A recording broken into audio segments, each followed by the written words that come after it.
ادارہ اردو کے اس سلسلے کے ساتھ حاضر ہیں جس میں ہم گفتگو کرتے ہیں اپنے مہمان کے ساتھ، اور ہماری آج کی جو گفتگو ہے وہ جناب محمد عاصم بٹ کے ساتھ ہے. تو خوش آمدید کہتے ہیں جناب عاصم بٹ صاحب آپ کو بہت شکریہ ادارے کے اسٹوڈیو میں. اور ایک سوال پر مشتمل جو ہے وہ یہ نشست ہے تاکہ فوکس رہے، اور خاص طور پہ جو طالب علم ہیں ان کو بات سمجھنے میں ذرا آسانی ہو کہ بنیادی طور پر جو سوال ہے اس کی جہات کیا ہیں. اور تو آج کی بات جو ہم نے چنی تھی اور آپ سے بھی اس سلسلے میں بات ہوئی وہ یہ ہے کہ آپ کا ایک موقف ہے کہ افسانہ جو ہے وہ ناول سے بڑا آرٹ ہے. اس پہ بھی ہم نے جب ایک دفعہ گفتگو کی تھی تو پہلے بھی ہم اس پہ ایک دفعہ بات کر چکے ہیں، کچھ اور لوگوں نے نقادوں نے یہ کہا. تو ہم چاہتے ہیں کہ ذرا تھوڑی وضاحت کے ساتھ اس پہ بات ہو کہ کن زاویوں سے ہم یہ سمجھ سکتے ہیں کہ جو افسانہ ہے وہ ناول سے بڑا آرٹ ہے. تو پہلے تو آپ یہ فرمائیے کہ آپ یہ سمجھتے ہیں کہ افسانہ ناول سے بڑا آرٹ ہے، یہ ٹھیک ہے؟ میں سمجھتا ہوں جی. ٹھیک ہے. بالکل. تو اب ظاہر ہے سوال پھر جب آپ نے اس کو مانا ہے تو اس کے بعد اگلی بات پیدا ہوتی ہے. جناب میرا خیال ہے کہ افسانہ اور ناول کے حوالے سے بہت سے جو نصابی کتابیں ہیں، جو مدرسی کتابیں ہیں، ان میں اس کی ان دونوں کی تعریفیں بھی لکھی ہوئی ہیں اور ان کے درمیان جو فرق ہے اس پہ بھی بات کی گئی ہے.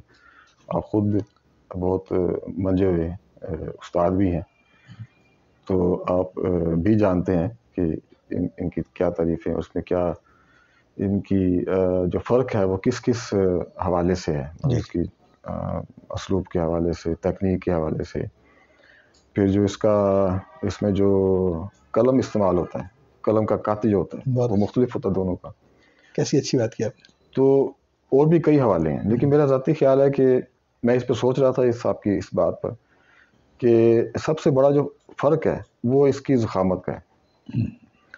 مثلا آپ ضخامت کو آپ طوالت کے طوالت کے معنوں میں تو آپ یہ کہہ سکتے ہیں کہ افسانہ جو ہے وہ ایک مختصر ترین ناول ہے، اور جو ناول ہے وہ ایک طویل ترین کہانی ہے. اور جب آپ طویل ترین کہانی ہے یا طویل ترین افسانہ ہے؟ کیونکہ کہانی تو داستان بھی ہو سکتی ہے. ہاں ٹھیک ہے، افسانے کو تھوڑا سا ٹیکنیکلی بھی لیتے ہیں. تو ناول جو ہے وہ طویل ترین افسانہ ہے، لیکن جب آپ اس کی طوالت یا ضخامت کا جو فرق پیدا ہوتا ہے اس سے پھر بہت سارے فرق پیدا ہو جاتے ہیں. مثلا جب آپ چیزوں کو میرے ذہن میں ایک مثال آتی ہے کہ آپ ایک کمرے میں کمرہ جو ہے دیوار دار اور چھت دار، اور اس کے دروازے کی درز میں سے آپ باہر کا منظر دیکھتے ہیں. تو اب یہ جو ایک واقعہ ہے یہ ایک تکنیک ہے چیزوں کو دیکھنے کی جو آپ استعمال کرتے ہیں میرا خیال ہے ناول میں. ٹھیک ہے، آپ اپنی سچویشن کو سمجھنے کے لیے ایک بڑے منظر نامے کو دیکھتے ہیں اور پھر اس میں اپنے آپ کو ایک بطور ایک جزو کے سمجھنے کی کوشش کرتے ہیں. ٹھیک ہے. لیکن اگر آپ کمرے سے باہر کھڑے ہیں ایک بڑے منظر نامے میں اور آپ اس درز میں سے اندر ایک کمرے کو دیکھتے ہیں تو آپ ایک جزو کو دیکھ رہے ہیں. ٹھیک ہے. ایک بڑے منظر نامے میں کھڑے ہو کے. اب اس میں جو یہ آپ نے ناول اور افسانے کے فرق کی وضاحت کی ہے، یعنی آپ جز میں رہ کر کل کو دیکھنے کی کوشش کرتے ہیں. تو یہ ہو گیا ناول. اور اگر آپ کل میں کھڑے ہوئے ہیں اور آپ اس کے جز کی طرف دیکھنے کی کوشش کرتے ہیں تو یہ افسانہ ہے. اچھا، ہو سکتا ہے کہ یہ مثال جو ہے تھوڑی سی اس کو بدل لیں گفتگو کے دوران، کیونکہ یہ تو ابھی سے میرے ذہن میں آئی ہے تو اس کی مزید وضاحت بھی ہو جائے گی. مثلا میں یہ کہنا چاہ رہا ہوں کہ جب آپ کے ذہن میں ایک ورلڈ ویو ہے، ایک پورے منظر کا پہلے سے ایک موجود خیال ہے یا ایک پرسپشن ہے پوری، اس کے تناظر میں آپ ایک جزو کو دیکھنے کی کوشش کرتے ہیں. ٹھیک ہے. وہ جو ایک ذہنی کیفیت ہے یا صورتحال ہے وہ اور اس کے مقابلے میں اگر آپ جزو کے ذریعے کل تک جاتے ہیں جس طرح کہ آپ افسانے میں کرتے ہیں وہ ایک زیادہ سائنٹیفک انداز ہے کل کو سمجھنے کا. ٹھیک ہے. لیکن جب آپ ایک پہلے سے ہی ایک تصور قائم کر لیتے ہیں کہ کل کیا ہے، جس طرح آپ مذہبی معاملے میں کرتے ہیں کہ آپ کے ذہن میں ایک ورلڈ ویو پہلے سے ہوتا ہے، جی جی جی، اور پھر آپ ایک پرٹیکولر جو سچویشن ہے یا پرٹیکولر ایک کردار ہے یا جو منظر ہے، جو بھی ایک پرٹیکولر چیز ہے، اس کو آپ بیان کرتے ہیں اپنے ناول میں. تو اس میں آپ کا اپنا جو پرسپیکٹیو ہے وہ پہلے سے بن چکا ہوتا ہے. ٹھیک ہے. ٹھیک ہے. لیکن افسانہ جو ہے وہ تو دریافت کرنے کا ایک زیادہ شارپ ایک طریقہ ہے. یعنی آپ یہ کہنا چاہتے ہیں کہ ناول نگار کے پاس ایک جو ورلڈ آؤٹ لک اس کا پہلے سے ہے، وہ جو دنیا کو سمجھتا ہے، کائنات کو سمجھتا ہے، اس سارے فینومینن کے بارے میں اس کی جو رائے ہے، وہ اس نقطہ نظر کے اظہار کے لیے ایک کہانی کو بنیاد بناتا ہے اور اس کے ذریعے اس کو بیان کرتا ہے، اور اس کے بارے میں اس کا پہلے سے ایک طے شدہ نقطہ نظر موجود ہے. اور ظاہر ہے یہ ناول کا جو ہے ایک جو اس کے اجزاء ہیں تکنیکی طور پر، نقطہ نظر اس میں ایک شامل بھی ہے کہ وہ ہوتا ہے، پوائنٹ آف ویو اس میں ہونا چاہیے. اس کے مقابلے میں جو افسانہ ہے وہ زیادہ سائنٹیفک، وہ آپ جاتے ہیں زندگی کی طرف اور اس کی ایک کاش اٹھاتے ہیں، اس میں سے نقطہ نظر جو ہے وہ برآمد ہوتا ہے اور نکلتا ہے، اس کو سمجھتے ہیں آپ. ٹھیک ہے. اس کاش سے آپ پورے کل کو سمجھنے کی کوشش کرتے ہیں. تو اس لیے وہ افسانہ جو ہے وہ زیادہ نیچرل ہے، زیادہ قدرتی ہے چیزوں کو سمجھنے کے لیے. تو کیا اس مثال سے یا اس بات سے ایسا نہیں لگتا آپ کو کہ یعنی اسی بات سے کہ ناول نگار جو ہے وہ صرف وہ ہو سکتا ہے جس کا زندگی کے بارے میں پہلے سے کوئی ورلڈ آؤٹ لک ہے؟ ہونا تو یہی چاہیے. اچھے ناول کی ہم بات کریں گے کہ اگر آپ کا کوئی ورلڈ آؤٹ لک ہے پہلے سے زندگی کے بارے میں، چیزوں کے بارے میں، کائنات کے بارے میں، یا آپ ماحول جو بھی آپ اس کو کہیں، تو تبھی آپ ناول لکھ سکتے ہیں اس ورلڈ آؤٹ لک کے اظہار کے لیے. جی بالکل صحیح. لیکن یہ اگر آپ کے پاس ایک کلی تصور موجود ہے تو یہ کوئی آپ کی ذہنی بڑائی نہیں ہے، مطلب یہ کوئی کمال نہیں ہے. مطلب ہر مذہبی آدمی کا ایک آؤٹ لک ہوتا ہے، ایک ورلڈ ویو جو ظاہر ہے وہ بنا ہوا ہے مختلف، اس کو ملا ہوتا ہے ٹریڈیشن سے، نظریات سے، سماج سے، ہر شے سے وہ بنا ہوا ہے اس کا. تو اب وہ تو اس کو ملا ہے یا اس نے کچھ خود بھی ایڈیشن کیا ہے. لیکن جو سائنٹیفک وے ہے، ایک اچھا سائنسدان جو ہے وہ تو ہر وقت ایک تشکیک کے کیفیت میں ہوتا ہے. وہ تو ہر چیز کو اس طرح دیکھتا ہے کہ میں اب اس میں دیکھتا ہوں کہ مجھے کیا ملتا ہے. ایسے یعنی مشاہدے کے بعد جو دریافت ہوتا ہے وہ اس کو جمع کرتا ہے، اس پہ یقین رکھتا ہے اور اس کی جستجو میں ہوتا ہے. اور وہ جو دریافت کر رہا ہوتا ہے اس سے وہ پھر ایک پورا جگسا پزل بناتا ہے، تصویر بناتا ہے. ٹھیک ہے. اس لیے جو افسانہ نگار ہیں ان کے ہاں آپ کو بعض کا پورا ایک تصویر نہیں ملتی پوری زندگی کی، کیونکہ وہ تو تلاش کرتے رہتے ہیں ایک کھوجی کی طرح، اور یہ کھوج تو کبھی ختم نہیں ہوتی. وہ آج تک ختم نہیں ہوئی ہے.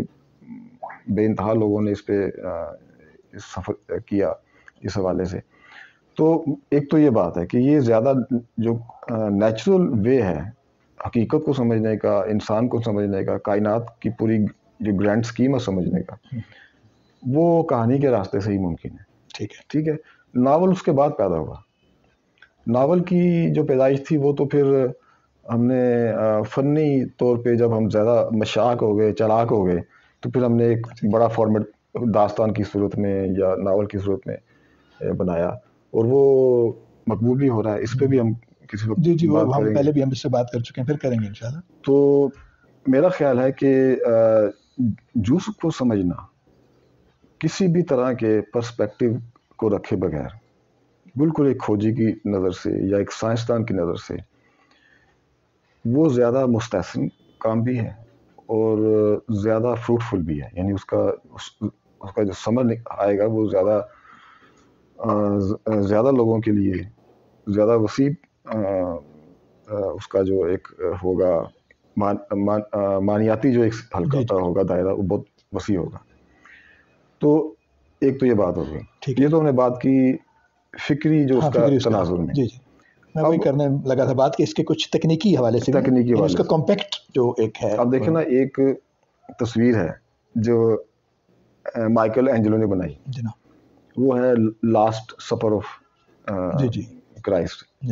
اچھا، وہ بڑی مشہور تصویر ہے، اکثر وہ مل جاتی ہے نیٹ پر، کہ وہ ایک کھانے کا ایک ٹیبل ہے، اس کے آس پاس ان کے حوالی بیٹھے ہوئے ہیں، وہ خود بھی بیٹھے ہوئے ہیں. تو وہ انہوں نے بنائی ایک کوئی میرا خیال اٹلی میں کوئی چیپل ہے، کوئی بڑا کوئی گرجا ہے، اس کی بہت بڑی دیوار ہے، اس پہ انہوں نے بنائی تھی، اور وہ بہت عرصے میں انہوں نے پینٹ کیا تھا. اسی تصویر کو اگر کوئی ماچس کی ڈبیا پر یا سگریٹ کی ڈبیا پر بنائے تو انہی تفصیلات کو وہ اس پہ بنائے گا. یہ منیچر پینٹنگ آپ کہہ سکتے ہیں. اب اس کے لیے جو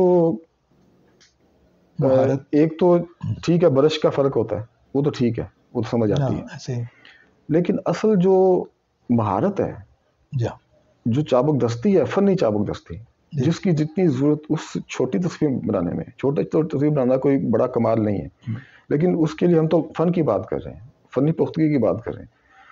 تو افسانے میں جب آپ پوری اس جز میں رہتے ہوئے آپ پورے کل کو پینٹ کرتے ہیں، وہ بہت زیادہ آپ کی جو ریاضت، آپ کے دیکھنے کی ایک جو اندر جو گہرائی ہے اور وسعت ہے، اس کی متقاضی ہے. آپ نے جو مثال دی ہے اس سے ایسا لگتا ہے کہ آپ نے صرف اس کو کمپیکٹ کر دیا ہے معاملے کو. کیا ایسا نہیں ہے کہ افسانہ جو ہے وہ تصویر کا کچھ حصہ چھوڑ دیتا ہے، جس کو مثال کے طور پہ آپ نے پوری تصویر تو آپ کو نظر آ گئی تو اس کی تفصیلات ساری واضح ہیں، جب وہ اسے کم کرتے ہیں تو کچھ حصہ اس کا فریم سے باہر چھوڑ دیتے ہیں، جتنا آپ کو نظر آتا ہے اس سے باقی کو آپ کو خود سمجھنا ہے. تو ایسی کوئی صورتحال نہیں ہے، یہ پوری کی پوری تصویر آ جاتی ہے؟ اگر پوری تصویر آ جاتی ہے تو پھر تو وہ ورڈ لک، آؤٹ لک اور جو کردار اور وہ سارے کے سارے وہ تو پھر سارے اس میں آ گئے، صرف چھوٹے ہیں اور تو کچھ نہیں ہے. اگر تو آپ کوئی تصویر دیکھنا چاہتے ہیں تو یہ وہی مذہبی خواہش ہے انسان کی کہ وہ پوری کائنات کا کیسے بنی، کیسے اختتام پذیر ہوگی، اس کے بعد کیا ہوگا، سب کچھ وہ جاننا چاہتا ہے. تو اس کا جواب تو آپ کے عقیدے میں ہوگا. عقیدے میں ہر چیز موجود ہے، اس میں آپ کو کسی کھوج کی بھی ضرورت نہیں پڑتی. جی تو پہلے یہی ہوتا تھا کہ بھی فلاں بیماری آئی یا فلاں ابتلا آئی ہے، تو اس کی وجہ کیا ہے، وہ ایک پادری یا ایک کوئی بھی پروہت جو تھا وہ کہتا تھا کہ اس کی یہ وجہ بیان کی گئی ہے پہلے سے، ٹھیک ہے، تو اس کا یہ انجام ہوگا، آپ کو یہ کرنا چاہیے. ہر چیز طے شدہ تھی. بالکل صحیح. لیکن یہ جو پوری تصویر دیکھنے کی خواہش ہے، یہ بھی ایک انسان کی جو اسے آپ طفلانہ کا لفظ استعمال کریں تو یہ تھوڑا سا ناشائستہ ہوگا، لیکن طفلانہ خواہش ہے. شروع کی جو انسان کی بنیادی خواہشیں ہیں ان میں یہ بھی ایک خواہش ہے کہ میں سب کچھ جان لوں. ایسا ممکن نہیں ہے. ہاں ٹھیک ہے، مطلب جو سائنس ہے، اب جیسے دیکھیں سائنس کا جو مزاج بالکل مختلف ہے. وہ ہر سائنسدان یہ کہتا ہے، وہ شروع یہاں سے کرتا ہے کہ مجھے اتنا پتہ ہے اور باقی کا مجھے علم نہیں ہے، اور جو مجھے پتہ ہے اس کے بارے میں مجھے علم نہیں ہے کہ یہ کتنا حتمی ہے. ٹھیک ہے، وہ ہر تجربہ یہ سوچ کے کرتا ہے یا ہر کھوج وہ اس ذہن کے ساتھ کرتا ہے کہ دیکھوں کہ میں جو جانتا ہوں وہ کس حد تک ٹھیک ہے. سو وہ اصل میں نا وہ چلیں یہ بھی ٹھیک ہے، یعنی ہم ایک نقطہ نظر، لیکن ظاہر ہے جو تجرباتی علم ہوگا اس پہ آپ دعویٰ کرتے ہوئے گھبرائیں گے بھی، کیونکہ آپ دوسرے کو تجربہ نہیں کروا سکتے اس کا. ایسے ہی ہے نا، اگر سائنسدان کہے کہ میں سب کچھ جانتا ہوں تو دوسرا آدمی اگر کہے کہ مجھے اس چیز کے بارے میں بتاؤ اور وہ نہ بتا سکے تو تجربہ جب فیل ہو گیا تو اس کا اپنا جو میتھڈ ہے، سائنٹیفک میتھڈ، وہ تجربے کے بغیر تو وہ نہیں امپیریکل ہے، وہ تو اس وجہ سے وہ تو نہیں، ظاہر وہ اس کو جسٹیفائی نہیں کر سکتا، اس وجہ سے وہ نہیں کرتا. اگر ہم سادہ سطح پر جانا چاہیں کہ مثلا کریکٹر کی جو بنت ہے، کردار کیسے بنتا ہے، اس میں آرٹ میں کیا، مثلا کردار ناول کا کردار بنانے میں، افسانے کا کردار بنانے میں آرٹ کے نقطہ نظر سے کیا فرق ہے؟ دیکھیں آپ نے دونوں بنائے ہوئے ہیں. جی بالکل صحیح. اس میں جب آپ افسانے کا کوئی کردار ڈیولپ کرتے ہیں تو اس میں اس کردار کا وہی حصہ آتا ہے جو کہ اس جز کی حد تک آپ دیکھ پا رہے ہوتے ہیں، اس چھوٹے سے منظر کی حد تک. ٹھیک ہے. تو اس کمرے کے باہر کیا ہے، یہ نہیں کہ وہ آپ کو اس میں خواہش نہیں ہوتی ہے، دلچسپی نہیں ہوتی، لیکن آپ کہہ رہے ہوتے ہیں کہ میں جو اپنے اس محدود حواس کی بنیاد پہ، اپنے حصی جو ماتیات ہیں، جو حصی ڈیٹا ہے آپ کا، اس کی بنیاد پہ میں جو دیکھ رہا ہوں، کیا میں پورے انصاف کے ساتھ، ایمانداری کے ساتھ میں اس کو سمجھنے کی کوشش کر رہا ہوں یا پینٹ کرنے کی کوشش کر رہا ہوں، تو وہ آپ پھر حصوں بخروں میں ہی دیکھیں گے چیزوں کو. ٹھیک ہے، یہ بالکل ناگزیر بات ہے. صحیح. جتنی آپ ایمانداری کا مظاہرہ اپنے آپ کے ساتھ ایماندار ہو جائیں گے، اپنے فن کے ساتھ اخلاص آپ کا بڑھتا جائے گا، اتنا ہی آپ کا جو یہ کلیمز ہے نا، وہ اسی طرح سے محدود ہوتے جائیں گے، اور آپ پھر اس کو چیزوں کو اتنا ہی دیکھنے یا سمجھنے کی اپنی خواہش کو سکیڑتے جائیں گے جتنا کہ آپ کی اپنی محدودات ہیں. ٹھیک ہے. اچھا، افسانہ نگار اپنی محدودات کو مانتا ہے، لیکن ناول نگار اس بات قائل نہیں ہوتا. وہ کہتا ہے کہ میں سب کچھ جانتا ہوں، اور ایسا مجھے لگتا ہے کہ آپ افسانہ نگار کی طرف کھڑے ہو کے بات کر رہے ہیں. ایسا نہیں؟ ایسا ہے. اصل میں افسانے میں جو ہم جس بات کی طرف آنا چاہ رہے ہیں وہ یہ کہ افسانے میں جس فنی چابک دستی کی ضرورت ہے، بعض اوقات آپ اس سے فرار حاصل کرنے کے لیے ناول کی طرف آتے ہیں. اچھا، یہ بھی ایک ناول کی طرف آنے کی بہت ساری وجوہات میں سے ایک وجہ یہ بھی ہے. ہم کریں گے اس پہ بات. یعنی لوگوں کے زیادہ تر ناول لکھنے کی طرف آنا جو ہے، جی بالکل، اس میں ایک یہ بھی ہے کہ آپ جو افسانے کے اچھے افسانے کے لیے جو درکار آرٹ ہے، جو زیرکی چاہیے، جو فنی چابک دستی چاہیے، اگر آپ کے ہاں اس کا فقدان ہے اور آپ سمجھتے ہیں کہ آپ وہ کچھ نہیں بنا پائیں گے چھوٹے کینوس پر، تو آپ پھر پھیلا دیتے ہیں معاملے کو کہ کہیں نہ کہیں کچھ نہ کچھ تو آ جائے گا. اس میں اور طرح کی محنت لگتی ہے. مطلب آپ افسانے میں جب آپ اس فنی تقاضوں کو پورا کرنے کے لیے کوشش کرتے ہیں تو اس کے لیے آپ کو ایک اور طرح سے محنت کرنی پڑتی ہے، جو اسے آپ وجدانی زور لگانا پڑتا ہے آپ کو، اور آپ کو اپنا خون پسینہ ہی کرنا پڑتا ہے. لیکن اس میں ناول میں لیبر زیادہ ہے. اب اس میں لیبر سے زیادہ جو آپ کا کریٹو فلیش ہوتا ہے نا، تخلیقی جو جماکے جو ہوتے ہیں، وہ آپ کو اس کی ضرورت ہوتی ہے. اور اس کے لیے پھر آپ کو اپنے سیلف کے اندر جا کے بہت ہی ایک خالص پن کی حالت میں جا کے آپ کو ان چیزوں کو دیکھنے کی ضرورت پڑتی ہے. تبھی وہ آپ اس تخلیقی طور پہ اس چیزوں، اس منظر کو یا اس کردار کو اس طرح سے دیکھ پاتے ہیں کہ اس کے افسانے میں بیان کر سکتے ہیں. عالمی سطح پر چلیں، آخری بات کرتے ہیں کیونکہ وقت ہمارے پاس سے کم ہے. عالمی سطح پر زیادہ بڑے افسانہ نگار پیدا ہوئے ہیں یا زیادہ بڑے ناول نگار؟ اگر تو آپ بات کریں نا آج سے 100 سال پہلے تک، اوورآل آج تک جو کا سفر جو ہے فکشن کا، بہت بڑے ہیں افسانہ نگار ناول نگاروں سے بڑے. یہ دیکھنا، یہ تو ابھی چند دہائیاں یا ایک صدی اب لگا لیں کہ جب سے یہ ناول کی طرف رجحان بڑھا ہے. اور یہ کیوں بڑھا ہے اس کی بھی ہم وجوہات پہ بات کریں گے.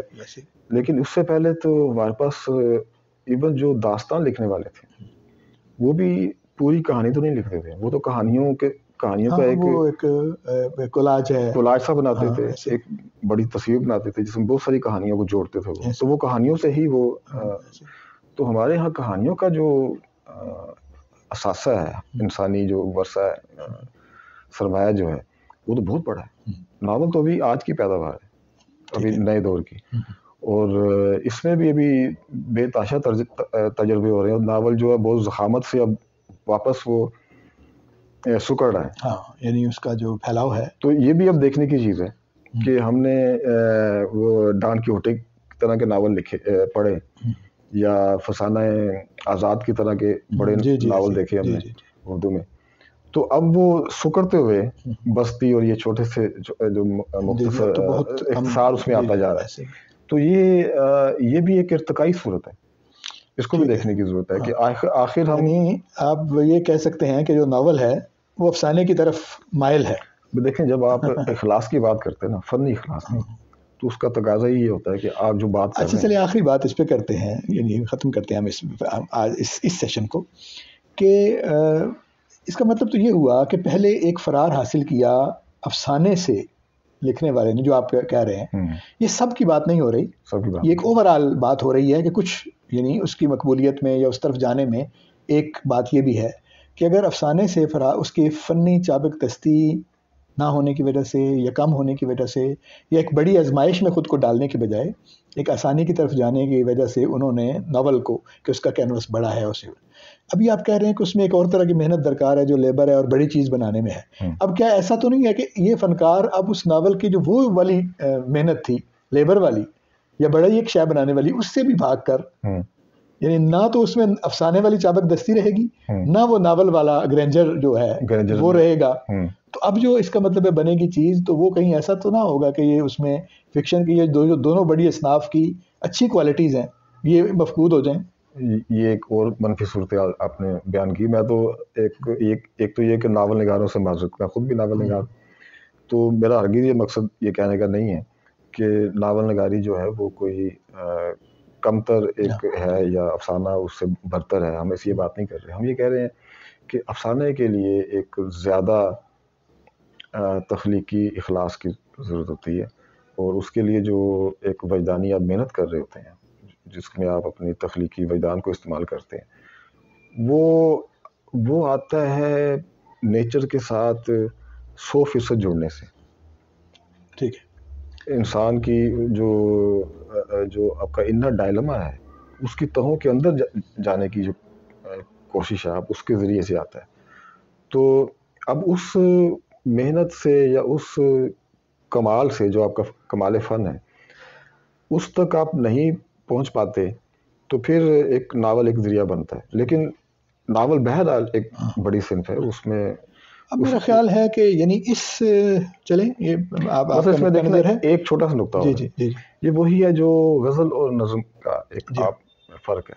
غزل کی جو جمالیات ہے اس میں بہت سی ایسی باتیں نہیں سما پا رہی ہوتی ایک غزل گو سے جو کہ نظم والا جو ہے اس کو کیپچر کر لیتا ہے. اب یہ ایک ایسی پلس پوائنٹ ہے نظم کا اور یہی پلس پوائنٹ ناول کے پاس بھی ہے. ٹھیک ہے. وہ گنجائش دیتا ہے آپ کو، وہ آپ کو اتنی گنجائش دیتا ہے بات کرنے کی گنجائش دیتا ہے، اس میں ہر طرح کی آپ لسانی اور فکری تجربہ کرنے کی گنجائش دیتا ہے، بات کرنے کی گنجائش دیتا ہے، اس میں چیزیں ایسی ڈالنے کی گنجائش دیتا ہے، اس میں غلطیاں کرنے کی گنجائش ہے. ہاں جی جی جی. لیکن افسانے میں غلطی کی گنجائش نہیں. اس میں ذرا بھی بہت اچھی بات تو ایون ایک لائن بھی اگر آپ ادھر ادھر سے کر دیں گے تو پورے کا جو بیلنس ہے وہ ختم ہو جائے گا. افسانے کا ناول میں ایسا نہیں ہے.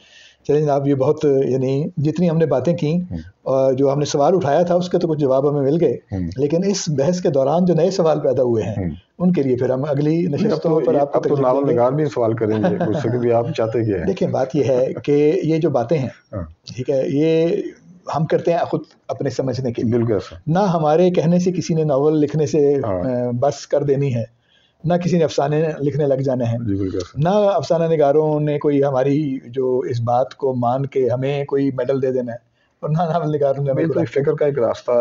دیکھیں ہمیں اپنے جو ارتقائی سفر ہوتا ہے تنقید کا، ادب کا، طالب علمانہ سفر جو ہوتا ہے قاری کی حیثیت سے، جب آپ فینامینن کو مظاہر کو بدلتے ہوئے دیکھتے ہیں تو ان کو ساتھ ساتھ تھوڑا تھوڑا اپنے اپنے نقطۂ نظر سے اسٹڈی کرتے جانا چاہیے تاکہ پتہ چلتا رہے کہ معاملات کس طرف کو جا رہے ہیں، اور یہ چیزیں جو ہیں وہ آپ کی جو تفہیم ہے ادب کی اس میں معاون ہے. یہ خود تنقیدی رویہ جو ہے یہ تو بڑا ہمارے اندر کم ہے، یہ ہونا چاہیے. بہت شکر گزار ہیں اب ادارے کی طرف سے آپ کے، آپ نے اس سوال پر بہت اچھے آپ نے خیالات کا اظہار کیا اور بہت کچھ آپ سے، جیسا کہ ہمیشہ سے ہوتا ہے، آپ سے بہت کچھ سیکھنے کو ملا.